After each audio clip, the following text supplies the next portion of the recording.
बिस्मिल्लाहिर्रहमानिर्रहीम। दोस्तों अस्सलाम वालेकुम। पिछली वीडियो में हमने फायर हैंड को बहुत डिटेल में डिस्कस किया था। आज हम दूसरे एलिमेंट को डिस्कस करेंगे जो एयर है। एयर एलिमेंट अगर इनको हम रिलेट करें फिंगरप्रिंट्स के साथ तो ये गोल दायरे होते हैं, वोल्स बने होते हैं। आल दो उनकी कुछ किस्में होती हैं और हर किस्म मैटर करती है और हर किस्म एक मुकम्मल वेरिएंट है अपने आप में। लेकिन मैं यहाँ बहुत ज़्यादा भी डिटेल में आपको नहीं लेके जाऊँगा। आपने सिर्फ ये देखना है गोल दायरे और हाथ की अगर शेप आप देखें तो हाथ की जो हथेली है वो स्क्वायर होगी, वो चकोर होगी, यानी इसके चारों ज़ादी एक जैसे होंगे और उंगलियां लंबी होंगी। हम पर्सनालिटी को 3 लेवल पे देखते हैं और पामिस्ट्री को भी 3 लेवल पे आके तो उसके साथ रिलेट करते हैं। पहला लेवल जेनेटिक है, फिंगरप्रिंट्स। दूसरा लेवल अर्ली ग्रूमिंग, आपकी हैंड की शेप। तीसरा लेवल आपकी लाइनें, जो सिचुएशन जिसमें आप रहते हैं। लिहाजा समटाइम्स ये होता है कि हाथ बहुत बिल्कुल प्योर नहीं होता कोई एलिमेंट, यानी वो मिक्स होता है, ब्लेंड होता है। प्योर ना होना से मुराद ये है कि फिंगरप्रिंट्स एयर हैं या हैंड की शेप कुछ और है या इवन लाइनें जो हैं वो को थोड़ा सा मुख्तलिफ है उससे। लेकिन अगर तो आपका हाथ भी उंगलियां लंबी हैं, हाथ की हथेली स्क्वायर है और फिंगरप्रिंट्स भी हैं, तो ये तो सीधा सीधा केस है, ये तो मुकम्मल एयर है और आप एयर हैंड पे इसको रख के तो आप इंटरप्रेट और डिकोड कर सकते हैं। लेकिन ये हमेशा ऐसा नहीं होता, हमेशा कुछ ना कुछ आप अर्ली ग्रूमिंग किसी और लेवल की होती है। ज़रूरी नहीं है कि आपके फिंगरप्रिंट्स एयर हैं और अर्ली ग्रूमिंग भी आपकी वो एयर ही हो, यानी हाथ की शेप आपकी फायर हो सकती है। लेकिन यहाँ सिर्फ आप इस चीज़ पे फोकस करें, एयर एलिमेंट को, गोल दायरे, लंबी उंगलियां, चौड़ी हथेली, ये 2 चीज़ें आप जहन में बैठा लें। आगे उनके पोल्स भी हैं, राइट पोल, मिडल पोल, लेफ्ट पोल। जब हम इसको रिलेट करेंगे इसका जो 5 फैक्टर मॉडल के साथ तो ये 3 पोल्स बन जाएंगे। तो एंड पे आके उसको किस तरह आइडेंटिफाई करना है वो भी बताएंगे, लिहाजा आपको किसी परेशानी की ज़रूरत नहीं है। तो हेडलाइंस जो की वर्ड्स हैं, की वर्ड्स एयर के वो क्या हैं? ये थिंकर लोग होते हैं, सोचने वाले होते हैं, माइक्रो माइंडेड होते हैं, खोजी जिसे आप कहते हैं, फैक्ट फाइंडर्स ये वो होते हैं, इन्वेस्टिगेटर होते हैं, रिसर्चर होते हैं, क्वालिटी कंट्रोलर होते हैं और ये बड़े डिटेल ओरिएंटेड होते हैं। ये बड़े बड़े अल्फाज हैं इनके मतलब, एयर के मतलब। मज़ीद ज़रा थोड़ा सा इनको हम नीचे इनकी गहराई तक इनके जाएंगे, इनके पर्सनैलिटी ट्रेट्स, इनका मजाज, इनका टेम्परामेंट, तो सस्पिशियस ये बहुत होते हैं। ये वाले गोल दायरे होते हैं, बहुत सस्पिशियस होते हैं। इम्पेरिकल वेरिफिकेशन इनमें कूट कूट के भरी होती है। फर्स्ट हैंड इंफॉर्मेशन में नॉर्मली ये कम ही बिलीव करते हैं। इंडिविजुअलिज्म इनमें बहुत ज़्यादा होती है। अगर आपका कोई बच्चा उसके गोल दायरे हैं तो आप देखेंगे कि बहुत ज़्यादा उसमें इंडिविजुअलिज्म है। इसी वजह से ये सर्विसेज में जाते हैं और इसी वजह से ये जो प्रोफेशनल्स बनते हैं, क्योंकि इंडिविजुअलिज्म इनमें काफ़ी होती है। इनकी लर्निंग अक्सर लर्निंग या रोल मॉडलिंग पे होती है या कुछ लोग सेल्फ डिस्कवरी पे चलते हैं। यकीन कर लें गोल दायरों वाले सेल्फ डिस्कवरी को फॉलो करेंगे। स्लो लर्नर ज़रूर होते हैं, उसकी वजह यह है कि ये क्वालिटी वाला हाथ है, क्वांटिटेटिव हाथ नहीं है, ये क्वालिटेटिव हाथ है। ये इनमें परफेक्शन होती है इनके काम में, चीज़ों को ये लूप्स या वो फ्लॉज नहीं छोड़ते, गैप्स नहीं छोड़ते। इसलिए इस वजह से डेफिनेटली ये टाइम ज़्यादा लेते हैं। थोड़ा सा स्लो लर्नर आप कह सकते हैं कंपैरेटिवली, बिलखसूस अगर बाकी एलिमेंट्स के साथ आप इसको करेंगे तो।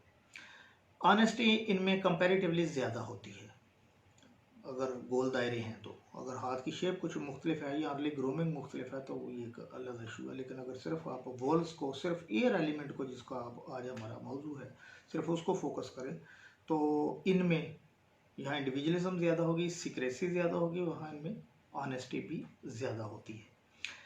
ये टाइम को मैंने कहा कि थोड़ा सा लेट टाइम टेकर तो होते ही होते हैं। नेगेटिव साइड को ये पहले देखते हैं और ये बड़े कैलकुलेटेड रिस्क टेकर होते हैं। सोशबिलिटी इनमें कदर लेस होती है। सोशबिलिटी लोगों में मेल जोल, पब्लिक डीलिंग, इंटरेक्शन, ये इनमें ज़रा लेस होती है, उतनी नहीं होती जितनी हम लोगों में होते हैं। ये बड़ा डिसिप्लिन के तहत चलते हैं, बड़ा फैमिली ओरिएंटेड होते हैं, बड़ा प्लान करके लाइफ को चलते हैं, और अगर आप ये कहें कि बड़े घरेलू किस्म के भी ये लोग होते हैं। हर चीज़ को ये कफ़ायत-शुमारी की नज़र से भी देखते हैं, इसलिए ये इतने फजूल खर्च और बहुत ज़्यादा इस किस्म की जो एक्टिविटीज़ हैं वो आपको देखने को नहीं मिलेंगी। इतनी आसानी से ये ओपन भी नहीं होते, क्योंकि मैंने अर्ज़ किया कि ये काफ़ी सीक्रेसी मेंटेन करते हैं और इतनी आसानी से ये ओपन नहीं होते, और अपने पत्ते बड़े देख के खेलते हैं और बड़े डीप होते हैं और ग्रज भी रखते हैं।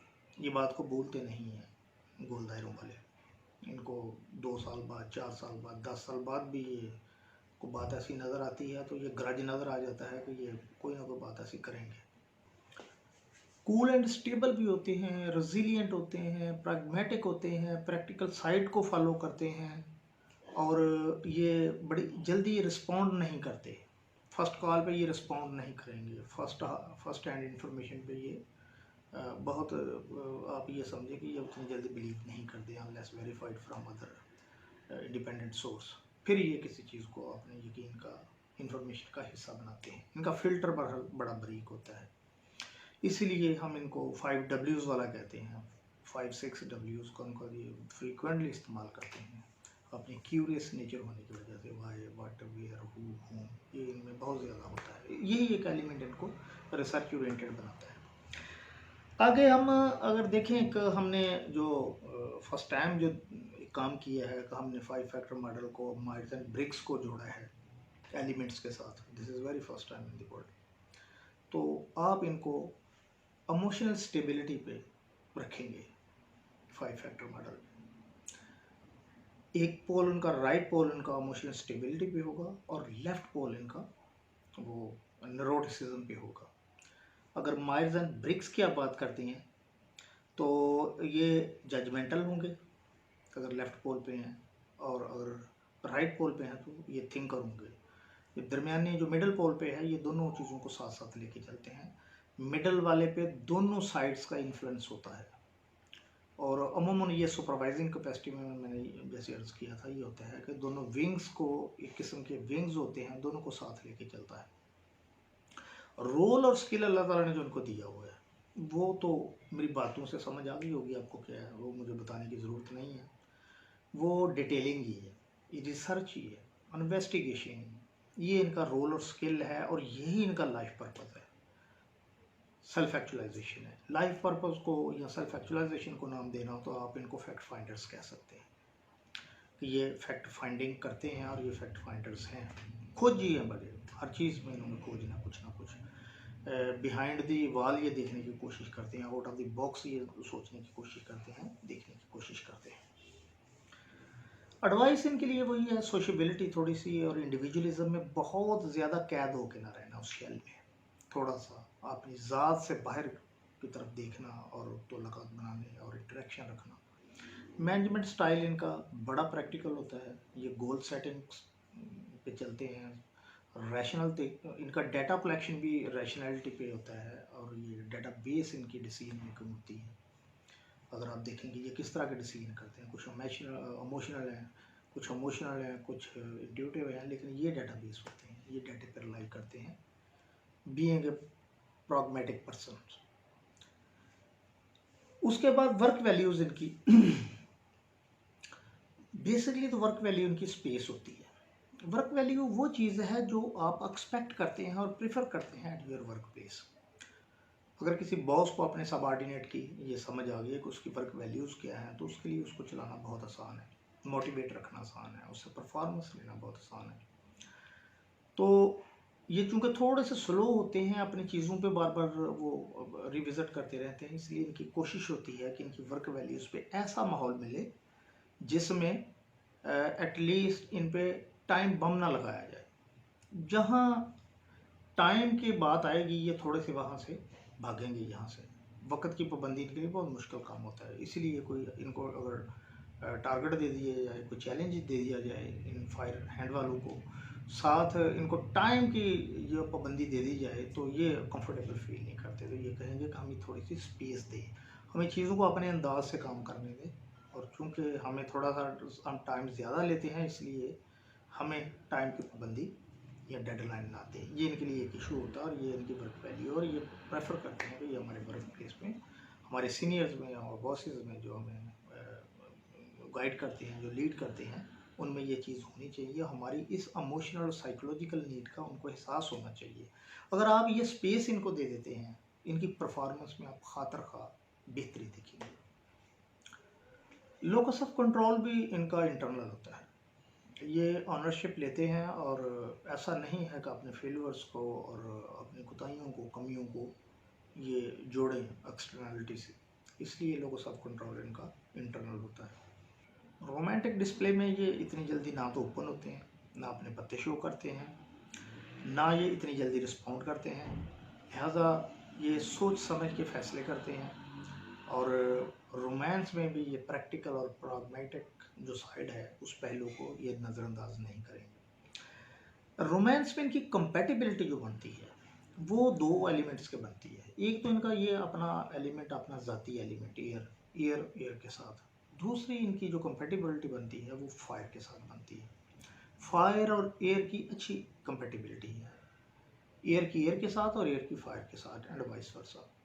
तो अगर इनके जो दोस्त, इनके कोलीग्स, इनके जो इमोशनल रिलेशंस हैं उनमें ये एलिमेंट आ जाए तो ये यहाँ अच्छा कंफर्टेबल फील करते हैं और ये रिलेशंस को एंजॉय करते हैं। प्रोफेशंस में ये देखा गया है कि ये चूँकि रिपीटेटिव किस्म के काम पसंद करते हैं, स्ट्रक्चर्ड किस्म की चीज़ें पसंद करते हैं, और थोड़ी सी इनमें इंडिविजुअलिज्म भी है और रिस्क टेकिंग नहीं है। तो रिस्क टेकिंग का ना होना फिर ये है कि इनको सर्विसेज की तरफ या जॉब की तरफ लेके जाता है। तो ये वहाँ ज़्यादा कंफर्टेबल फील करते हैं जॉब्स में और सर्विसेज में बिज़नेस के मुकाबले में, क्योंकि बिज़नेस तो रिस्क टेकिंग है, बिज़नेस तो है जो इनके मजाज के बेसिकली वो मुताबिक नहीं है। प्रोफेशंस इनके जो हैं अगर देखा जाए तो ये चूज़ करते हैं टेक्निकल प्रोफेशंस, क्योंकि investigation, editing, editors, quality controllers और रिसर्चर और बड़ी चीज़ों की, इवन अगर हाथ पे फिंगरप्रिंट्स जो हैं वो जो लूप्स हैं तो फिर ये लिटरेचर की तरफ भी जा सकते हैं। ये साइंटिफिक डोमेन्स में ज़्यादा कंफर्टेबल फील करते हैं। स्ट्रक्चर्ड चीज़ें, बार बार एक ही काम करना, रिपीटेड चीज़ें, उनको ये ज़्यादा काम करना अच्छा लगता है। अब आते हैं हम इनकी तीन सब कैटेगरीज पे। 5 फैक्टर मॉडल के साथ या माइल्स एंड ब्रिक्स के साथ जोड़ने का मतलब ये है कि दो मुख्तलिफ पोल्स हैं। ये पोल भी है जो न्यूरोटिसिज्म कहलाता है और ये पोल भी है जो इमोशनली स्टेबिलिटी को शो करता है। जब दो पोल होंगे तो डेफिनेटली तीसरा पोल ऑटोमेटिकली बन जाता है। मिडल जो है वो तीसरा पोल ही होता है। तो एक्सट्रीम इस तरफ हैं, जो एक्सट्रीम इस तरफ हैं वो तो इमोशनली स्टेबल होते हैं, और जो इस तरफ हैं वो उनमें न्यूरोटिसिज्म ज़्यादा होती है। पहचान बड़ी आसानी से है। स्टेबल बंदे की स्किन ज़रा रेजिलियंट होती है, दानेदार होती है, और उंगलियां जानदार होती हैं, हाथ ज़रा जानदार होता है, लाइनें बहुत ज़्यादा ब्रीक लाइनें उसके हाथ में नहीं होती। जो इमोशनल इंस्टेबिलिटी पे है उसमें ये चीज़ें लैक करती हैं। उंगलियां बारीक होंगी, उंगलियां बक्कल बनी होंगी, हथेली जो है वो थिन होगी, और ऊपर लाइनें काफ़ी कंफ्यूज्ड किस्म की लाइनें होती हैं। तो ये दो पोल्स डिफ्रेंशिएट करना यही एक तरीका है। और दरमियान वाला पोल वो दोनों का इन्फ्लुएंस लेता है, वो दोनों को साथ लेके चलता है। इस तरफ वाले जो लोग हैं जो इमोशनली स्टेबल हैं, ये फील्ड जॉब भी करते हैं, field job, transaction, field job, tangible चीज़ें, इस किस्म का ये काम करते हैं। आप इसको फील्ड का काम इनको दे सकते हैं। लेकिन ये जो लेफ्ट पोल वाले हैं इनको फील्ड में धकेलना कोई मुनासिब काम नहीं होता। बेहतर है कि कंट्रोल्ड किस्म का जो माहौल है वो इनको दें, रिसर्च दें, इस किस्म की चीज़ें दें कि इनको फील्ड में लोगों के साथ इंटरेक्शन, पब्लिक डीलिंग ज़रा कम करनी पड़े, तो उसमें ये अच्छे रिजल्ट्स देते हैं।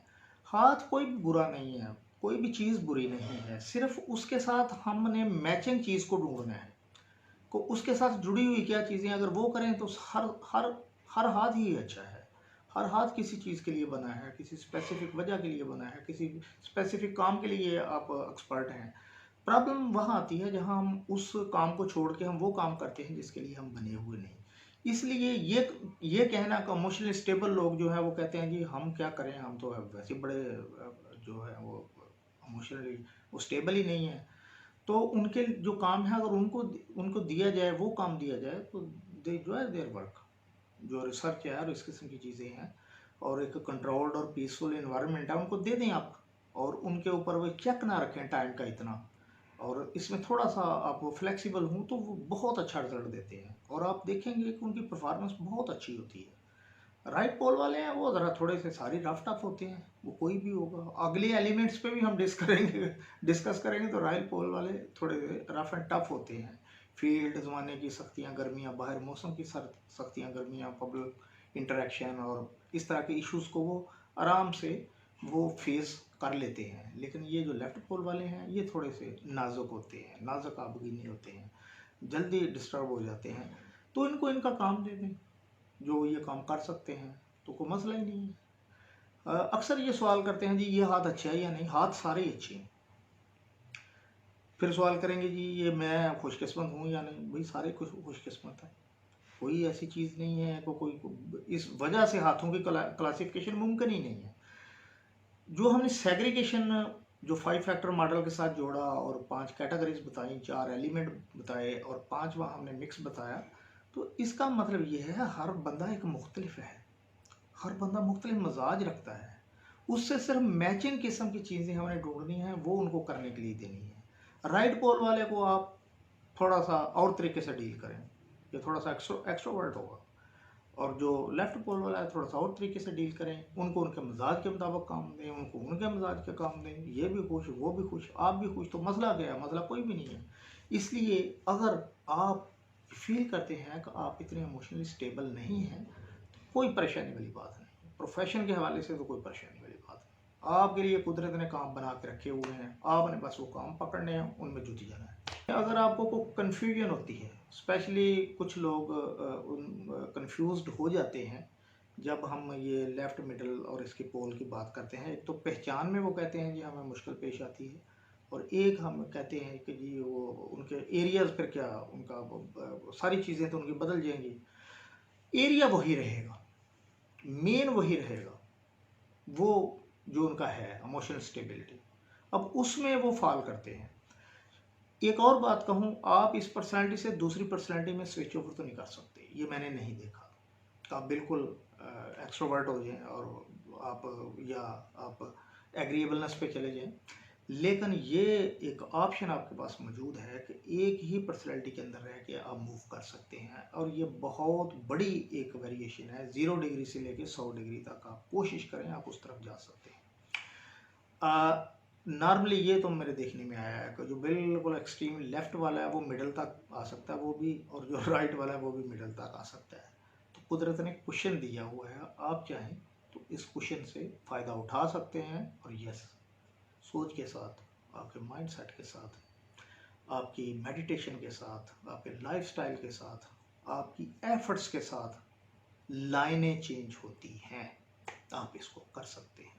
कुछ चीज़ें हमारी ज़िंदगी में शायद फिक्स है और खुद हमारे जिन पे कुछ कंट्रोल है, हमें अपनी ज़ात के हवाले से जो चीज़ें हैं, जो कुछ चीज़ें तो हैं वो तो अल्लाह ताला की तरफ से हैं, लेकिन जो चीज़ें हमारी ज़ात से जुड़ी हुई हैं, जिनका कंट्रोल हम समझते हैं कि हम रखते हैं, हम उनको तो बेहतर कर सकते हैं, इसमें हमें कोताही नहीं करनी चाहिए। अल्लाह हाफ़िज़, इंशाल्लाह फिर मिलेंगे।